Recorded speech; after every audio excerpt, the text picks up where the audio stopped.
어떤 말을 잘 이해하지 못하고 오해하면 여러 가지 문제들이 생겨나게 됩니다. 오늘도 하나님께서 에스겔서 47장 말씀을 중심으로 귀한 말씀 우리에게 주실 텐데, 그 말씀에 대해서 오해하지 마시고 가슴과 머리로 아멘으로 받고 이해해서 주님께서 우리에게 들려주시는 귀한 음성 꼭 받는 복된 2부 예배 되시기를 간절히 바랍니다. 우리 다 같이 1절 말씀 받들어 읽겠습니다. 그가 나를 데리고 성전문에 이르시니 성전의 앞면이 동쪽을 향하였는데 그 문지방 밑에서 물이 나와 동쪽으로 흐르다가 성전 오른쪽 제단 남쪽으로 흘러내리더라. 아멘.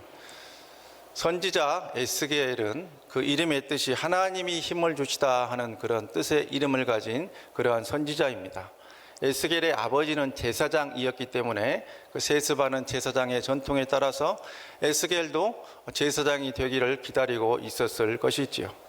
그런데 25살 되던 때 제사장은 돼보지도 못하고 주전 597년 여호야긴 왕과 함께 바벨론의 포로로 에스겔이 끌려가게 됩니다. 제사장은 돼보지도 못하고 젊은 청년이 바벨론의 포로로 끌려왔으니 그 삶이 얼마나 안타깝고 비통한 삶을 살았겠습니까? 그래서 1년, 2년, 3년, 4년, 5년 이렇게 계속 포로로 이국 땅에서 힘든 삶을 살아가고 있을 때에 30살 즈음에 하나님께서 에스겔을 부르셔서 제사장을 뛰어넘는 위대한 선지자의 직분을 허락해 주셨으니 그 내용이 바로 에스겔서 1장 1절로 2절에 이렇게 기록이 되어져 있습니다.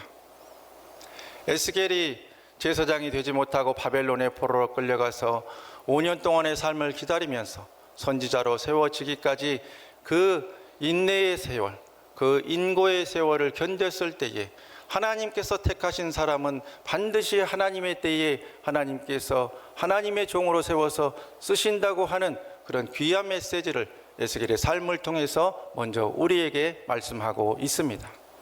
하나님이 택하신 사람은 하나님이 결코 놓지 않으십니다.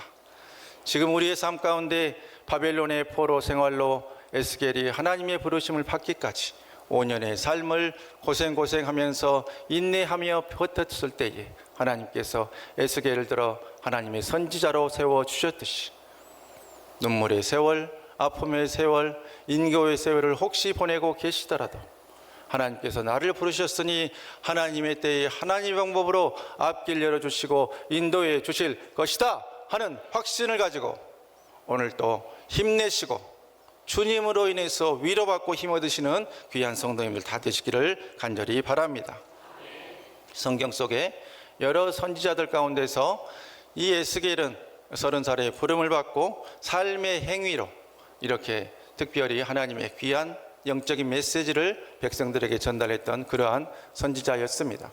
그래서 에스겔은 그런데 참 그 어려운 그런 삶의 여러 가지 예언을 했는데, 먼저는 7년 동안 농인이 되어서 말을 하지 못하는 언어 장애인이 되어서 이렇게 하나님의 메시지를 또 글을 써서 전달하기도 했고 행동으로 전달하기도 했고, 그 다음으로는 1년 동안 손과 발이 밧줄에 묶인 채로 포박당한 채로 또 생활하기도 했고, 또 세 번째로는 사랑하는 부인이 죽었는데 전혀 슬픈 내색을 하지 못하는 이런 안타까운 이 행위를 또 하나님께서 하게 함으로써 이스라엘이 되어가는 형편을 하나님이 보면서도 그 슬픔을 참으시는 하나님의 모습을 그 행위로서 보여주기도 했습니다.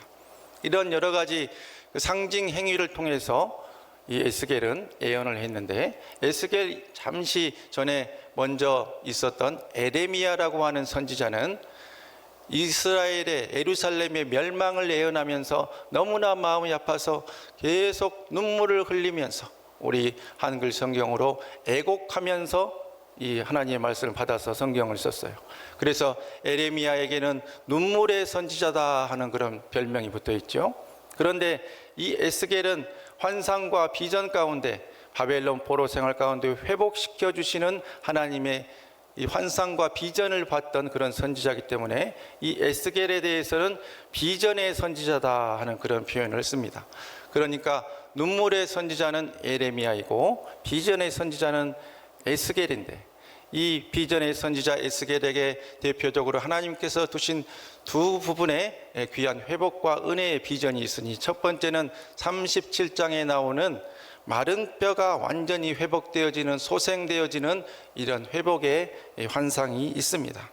이 마른 뼈가 완전히 군대를 이루고 살아나서 회복되어지는 환상을 통해서 하나님께서는 마른 뼈처럼 죽어가고 있는 이스라엘 민족이 다시 살아날 것임을 이렇게 예언해 주셨습니다. 그 다음으로 정확히 10장 뒤인 47장에서 성전 문 지방으로부터 작은 흐르는 물이 시작되어서 그 물이 큰 바다로 흘러들어가서 그 바다를 살리고 모든 것을 소생케 하는 놀라운 생명수 강의 역사를 이룸을 말씀하고 있으니, 이것은 37장에 나오는 이스라엘 민족의 회복을 넘어서 온 만물들이, 온 세계가 회복될 것을 보여주고 있는 놀라운 환상을 하나님께서 보여주셨지요. 이 생명수 강의 놀라운 물의 흐름은 성전 문지방에서 시작이 되었습니다. 말씀의 기록에 의하면 에스겔과 한 영적인 안내자가 이제 성전 문지방의 물이 이렇게 동쪽에 있는 바깥문을 통해서 흐르기 시작하는데, 우리 한글 성경에 천척이라는 표현을 쓰는데 그것은 약 520에서 530m 정도 된다고 하죠. 약 520에서 530m를 걸어가서 이 천척의 이 물이 흐른 뒤에 그 거리에서 물의 깊이를 재니까 발목 정도 찼다고 말씀을 기록합니다. 또 천척을 가서 또 물을 재니까 무릎 정도 찼다고 말씀을 증거하고 있죠. 그 다음으로 또 천척을 500여 미터를 걸어가서 물의 높이를 재니까 허리 정도 차고, 또 천척을 걸어가서 차니까 그때는 이 에스겔의 키를 넘어서 좀 감당할 수 없을 만큼 깊은 생명수의 강이 되었다고 말씀은 증거하고 있습니다. 이 생명수의 이 물의 흐름이 시작된 그 발원지가 어디냐? 성전 문지방이라고 표현을 하고 있습니다. 하나님의 시선이 머물고 하나님의 임재가 있고 하나님의 말씀이 선포되어지고 하나님께 예배하는 그곳, 성전 그곳 문지방에서 생명수의 역사가 시작되었다고 하는 것을 말씀하고 있죠. 이것은 오늘날에 하나님을 믿는 하나님의 자녀들이 모여서 하나님께 예배하고 하나님께 기도하고 하나님의 시선과 하나님이 머무시는 곳인 이 땅의 교회를 상징하고 있습니다. 오늘날의 교회는 주님의 몸이라고는 하지만 연약하고 부족한 저 같은, 우리 같은 죄인들이 모인 곳이기 때문에 약함이 있고 부족함이 있고 완전하지 못한 그런 모습들을 많이 보여주고 있습니다.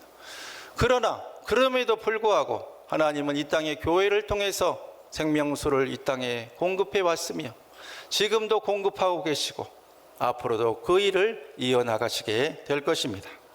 그러기에 교회는 복음의 생명수의 발원지가 되어야 하고 그 귀한 사명을 감당하는 세상의 희망이 되어야 합니다.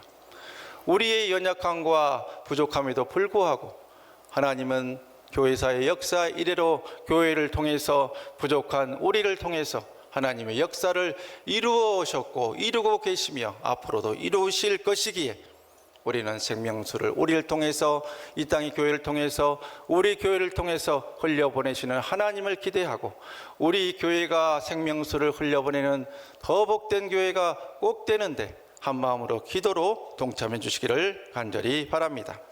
그 다음으로 우리 다 같이 8절 말씀 받들겠습니다.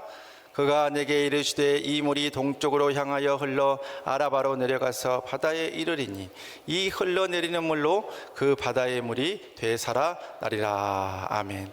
성전에서 흐르는 물은 약 2km 이상 4,000척을 흐르면서 큰 강물을 이루어서 아주 깊은 그러한 물이 되는데 이 물이 동쪽으로 흘러서 아라바라고 하는 곳까지 흘러간다고 말씀은 기록을 하고 있습니다. 아라바는 갈릴리 호수에서 사해까지 이어지고 또 사해에서 이 홍해의 아카바만까지 이어지는 요단 골짜기의 저지대를 나타내고 있는 그러한 말입니다. 그러니까 성전 문지방에서 흐르는 이 생명수의 흐름이 큰 강이 되어서 요단의 저지대 골짜기를 타고 이 염해 죽어있는 데드시 사해에 가서 그 사해를 살리고 그것이 홍해까지 이어진다고 하는 그러한 말씀이죠. 성지순례 때 사해바다에 가보신 분들은 아시겠습니다마는 사해바다에 물고기가 살 수 있을까요? 없을까요? 이름부터 사해이기 때문에 물고기는 살 수가 없습니다. 이 소금의 염도가 약 31.5%로 일반 바다의 약 6배에서 8배에 달하기 때문에 그 삼투압의 차이라든지 너무 강한 염분으로 인해서 물고기가 살 수 없고, 사는 생물이라고 한다면 미생물 같은 것들이 겨우 살아남을 수 있는 그러한 죽음의 바닥, 실제로는 호수 400여 미터, 마이너스 400여 미터 되는 그런 지하 이 저층에 굉장히 낮은 해발로 낮은 곳에 위치하고 있어서 그 소금기가 계속 모여들어서 쌓이고만 있기 때문에 이 죽음의 바다가 바로 사해인데, 이 에스겔에서 오늘 본문의 8절 말씀에 말씀하고 있는 그 바다가 바로 이 사해를 말씀하고 있는 것이죠. 그런데 거기에서 이 작은 생명수가 큰 강을 흘러서 들어옴으로 말미암아 그 죽음의 바다가 생명의 바다로 바뀌게 되는 것을 9절과 10절 상반부에 이렇게 기록을 하고 있는데, 우리 이 말씀 다 같이 받도록 읽겠습니다. 이 강물이 이르는 곳마다 번성하는 모든 생물이 살고 또 고기가 심이 많으리니 이 물이 흘러 들어가므로 바닷물이 되살아나겠고, 이 강이 이르는 각처에 모든 것이 살 것이며 또 이 강가에 어부가 설 것이니 엔게디에서부터 에네글라임까지 그물 치는 곳이 될 것이라. 아멘. 생명수에 물이 흘러가서 사해의 죽은 물이 살아나는 역사에 대해서 말씀은 증거하고 있습니다. 물이 물로 살아나는 역사를 말씀하고 있는 것이죠. 생명체가 살 수 없는 죽은 물에 생명수가 흘러감으로 말미암아 죽은 물이 산물로 바뀌게 되고 죽음이 생명으로 바뀌게 되는 역사가 있게 될 것을 말씀하고 있고, 그렇게 되니까 물고기가 생겨나게 되고 어부들이 그물을 치고 그 물고기를 잡게 될 것이다 하는 놀라운 말씀입니다. 이 말씀 가운데서 바닷물이 되살아나겠고라는 이런 단어에 쓰인 이 이스라엘 히브리어 원어는 라파라고 하는 그러한 단어입니다. 이 라파라고 하는 단어는 구약 성경에 총 67번 나오는 단어인데 우리가 잘 아는 말씀입니다. 출애굽기 15장 26절에서 나는 너희를 치료하는 여호와임이라 했을 때 치료하는 에 쓰였던 것과 같은 그러한 단어이죠. 또 이 단어는 고치다, 치료하다, 건강하게 하다 하는 그런 뜻을 가지고 있는데, 또 예수님께서 이사야 53장 5절에서 고난을 통해서 우리에게 주시는 나음과 치료와 치유에 대해서 말씀하면서 이렇게 기록하고 있는 그 말씀에 사용이 되었죠. 그가 채찍에 맞음으로 우리는 나음을 받았도다 했을 때, 나음을 할 때 쓰여진 단어가 바로 라파라고 하는 그러한 단어입니다. 그러니까 이 물이 되살아난다 하는 것은 생명수의 물이 들어감으로 말미암아 사해의 물이 되살아나는 것을 말씀하고 있는데, 물이 물로 말미암아 그 물이 낫게 되고 회복하게 되고 치료받게 되고 그 물이 되살아난다 하는 것을 말씀하고 있습니다. 이 물은 오늘날 교회를 통해서 전파되어지고 있는 예수 그리스도의 보혈의 십자가의 능력을 담고 있는 복음의 능력을 상징하고 있는 것이죠. 그러기에 그 복음의 주체이신 예수 그리스도를 만나게 되면 우리가 낫게 되고, 예수 그리스도를 만나게 되면 우리가 치료받게 되고, 예수 그리스도를 만나게 되면 우리가 회복하게 되고, 예수 그리스도를 만나게 되면 우리가 다시 살아나게 된다는 것을 말씀은 증거하고 있습니다.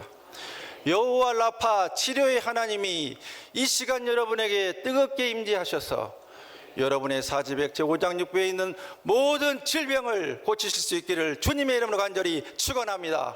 축원합니다. 축원합니다. 보혈의 능력이 여호와 라파의 하나님이 우리를 만져 주십니다. 그러한 일은 지금까지도 이루어져 왔었고 지금도 일어나고 있으며 앞으로도 일어나게 될 것입니다. 왜냐하면 그분은 여호와 라파, 우리를 치료하시는 하나님이시기 때문이죠. 좋은 교회가 과연 어떤 교회인가 한번 우리가 생각을 해보도록 하겠습니다. 미국과 캐나다, 북미에서는 일반적으로 3B가 있으면 좋은 교회다 하는 그러한 해석을 해왔습니다. 첫 번째는 바디스입니다. 교회인들의 규모가 어느 정도 되고 모이는 회집하는 인원의 출석이 어느 정도 돼야 교회로서의 역할을 할 수 있고, 또 그것을 통해서 여러 가지 하나님의 일을 할 수 있으니까 출석 수가 중요하다. 발디스. 두 번째는 건물, 빌딩입니다. 두 번째 B는 빌딩인데 함께 모이고 성경 공부하고 식사도 할 수 있는 이 좋은 그런 빌딩, 잘 관리되어 있는 그러한 건물이 있어야 예배할 수 있고 모일 수 있기 때문에 좋은 건물이 있어야 된다. 빌딩 두 번째고, 세 번째 B는 버짓입니다. 예산.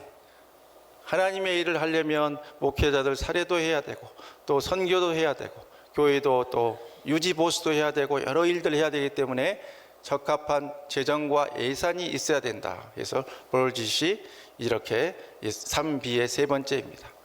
자, 그렇다고 하면 어느 정도 출석이 되고 좋은 건물을 가지고 있고 재정이 부족하지 않으면 좋은 교회입니까? 그래서 미국의 복음주의권에서는 여기에 한 가지 B를 추가했으니 그것이 뵙티즘입니다.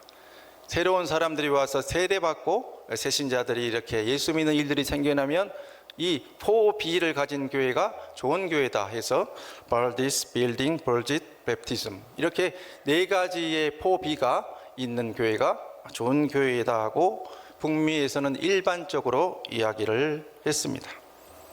일정한 규모의 출석이 있고 잘 관리되고 있는 좋은 예배당을 가지고 있으며 또 부족하지 않는 재정이 있고 또 간간히 새신자들이 들어와서 세례받고 하나님 만나는 일이 있으면 과연 좋은 교회일까요? 그 다음 우리 12절 말씀 받들어 읽습니다. 강 좌우가에는 각종 먹을 과실나무가 자라서 그 잎이 시들지 아니하며 열매가 끊이지 아니하고 달마다 새 열매를 맺으리니 그 물이 성소를 통하여 나옴이라. 그 열매는 먹을만하고 그 잎사귀는 약 재료가 되리라. 아멘. 성전 문지방에서 시작된 그 생명수는 염해 사이로 흘러서 그 물고기가 없는 그 바다를 회복시키고 물고기가 있게 하고 어업이 생겨나게 했는 것과 더불어 그 물이 흐르는 곳의 주위의 땅까지 다 회복시켜서 이 과실나무들이 풍성하게 자랄 수 있는 것까지 회복을 시킨다고 말씀합니다. 그래서 그 과실은 맛있는 먹을 수 있는 과실이고 그 잎사귀는 또 약 재료가 되기까지 한다고 기록을 하고 있습니다. 이 모든 일이 가능한 것은 이 성소의 문지방에서 시작된 그 물이 바로 생명수이기 때문이죠.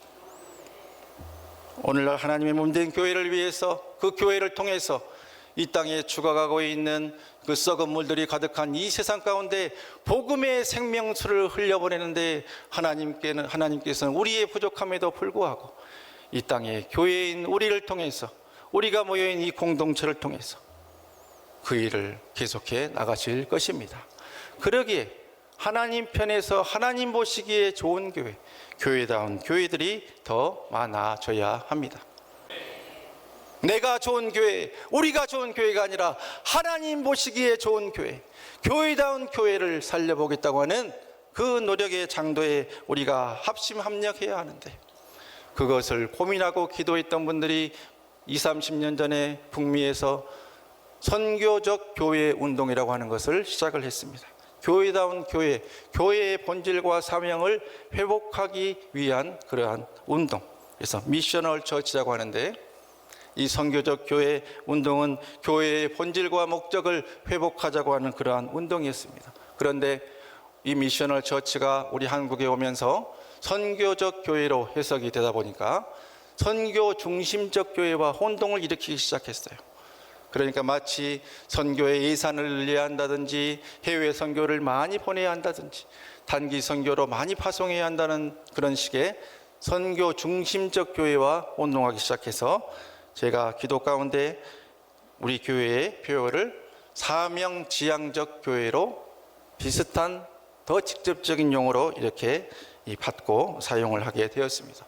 이 말씀의 근원은 바로 요한복음 3장 16절의 말씀입니다. 우리 다 같이 말씀 받들겠습니다. 하나님이 세상을 이처럼 사랑하사 독생자를 주셨으니 이는 그를 믿는 자마다 멸망하지 않고 영생을 얻게 하려 하심이라. 하나님이 세상을 이처럼 사랑했다고 말씀합니다. 아니, 세상은 공중의 권세 잡은 자 마귀가 지배하고 있고 장차 불로 멸망하게 될 곳인데 어떻게 하나님이 세상을 사랑해서 독생자를 보내셨는가? 그런 의문이 들지 않으십니까? 그런데 그 주님께서는 부활하신 이후에 제자들에게 나타나서 그 세상으로 또한 오래를 보낸다고 이렇게 말씀하셨습니다. 그 말씀 다 같이 받들어 있습니다. 요한복음 20장 21절의 말씀입니다. 예수께서 또 이르시되 너희에게 평강이 있을지어다.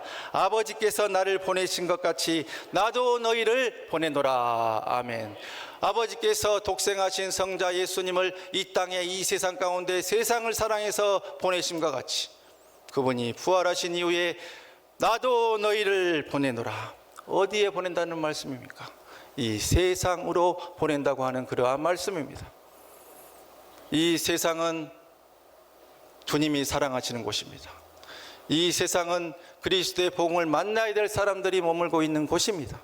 그러기에 우리는 이렇게 우리끼리 교회 안에서만 잘 먹고 잘 살고 우리만 은혜 받고 복 받고 사는 것을 마치 유람선 안에 있는 사람들처럼 누리고만 있는 것이 아니라, 누리고 있고 받은 바 은혜가 있다고 한다면 엿새 동안은 세상에 나가서 나도 너희를 보내노라 하는 주님의 음성을 삶으로 실천하면서 저 권사님이 다니는 교회에 나도 가보고 싶고 저 권사님이 믿는다고 하는 예수 나도 믿어보고 싶다고 하는 그런 고백이 다른 사람들이 아닌 세상 사람들의 입술에서 나올 수 있도록 우리의 삶을 통해 예수를 드러내는 세상으로 보내짐을 받은 그리스도의 작은 선교사들과 복음 전도자들이 모여있고 그러한 삶의 실천을 할 것을 주님께서 우리에게 말씀하고 있습니다. 복음 전파는 꼭 전도지를 가지고 가서 예수 믿어라 이렇게 전하는 방법도 있지만 더 좋은 방법은 우리가 예수쟁이답게 크리스천답게 주의 자녀답게 삶으로 말미암아 그들에게 감동을 끼쳐서 그리스도에 대해서 교회에 대해서 관심을 가지게 하고 교회에서 좋은 소문이 나서 그들이 우리 교회로 찾아오게 하는 것이 더 좋은 그러한 방법이죠. 하루는 은혜 받고 세상 가운데서 세상 사람들과 똑같이 살지 마시고 그들에게 감동도 주고 은혜도 끼치고 삶으로 모범을 보이셔서 삶의 모델이 되셔서 그리스도의 향기로서 편지로서 복음 전도자로서의 삶으로 실천하실 수 있는 귀하고 복된 2부 예배 성도님들 다 되시기를 주님의 이름으로 부탁을 드립니다. 그래서 1월 한 달 우리가 그동안 생각해온 교회다운 교회, 이 교회론을 마무리하면서 다음과 같은 문장으로 정리를 해봤습니다. 우리 말씀을 생각하면서 천천히 한번 이 말씀을 함께 읽겠습니다. 시작. 사명지향적 교회의 성도들은 이 땅에 나를 있게 하신 하나님의 섭리와 세우신 교회의 본질과 존재의 목적을 늘 생각하며 하나님 보시기에 좋은 교회다운 교회를 세워나가며 세상으로 보냄을 받아 삶으로 예수 그리스도의 십자가 복음을 전하는 주의 자녀들이다. 아멘. 꼭 그런 주의 자녀들 되시길 간절히 바랍니다. 이제 다시 한번 다짐하면서 사명지향적 교회의 성도들은 이 부분을 나는으로 바꿔서 우리 한번 읽어보겠습니다. 시작. 나는 이 땅에 나를 있게 하신 하나님의 섭리와 세우신 교회의 본질과 존재의 목적을 늘 생각하며 하나님 보시기에 좋은 교회다운 교회를 세워나가며 세상으로 보냄을 받아 삶으로 예수 그리스도의 십자가 복음을 전하는 주의 자녀이다. 아멘. 꼭 그런 하나님의 자녀들, 꼭 그런 사명지향적 교회의 성도들 되시기를 간절히 바랍니다. 교회에 와서 나를 위한 복음, 나를 위한 은혜, 나를 위한 예수 그리스도로만 한정시키지 말고 주님의 은혜도 받고 복도 받고 하나님의 은총도 받았으면 이제는 세상에 나아가서 세상으로 보냄을 받아 나도 너희를 보내노라 하는 주님의 말씀이 우리의 사명이 되어서 평생토록 우리의 삶을 통해서 예수의 향기 되고 예수의 편지 되어서 썩어가는 이 세상의 소금으로 어두워져가는 이 세상의 빛으로의 삶을 우리가 우리 삶의 자리에서 조금이라도 실천할 수 있다면 그분은 바로 선교사요, 그분이 참 순교자요, 그분이 참 목사입니다. 그런 자들 꼭 될 수 있기를 간절히 바랍니다.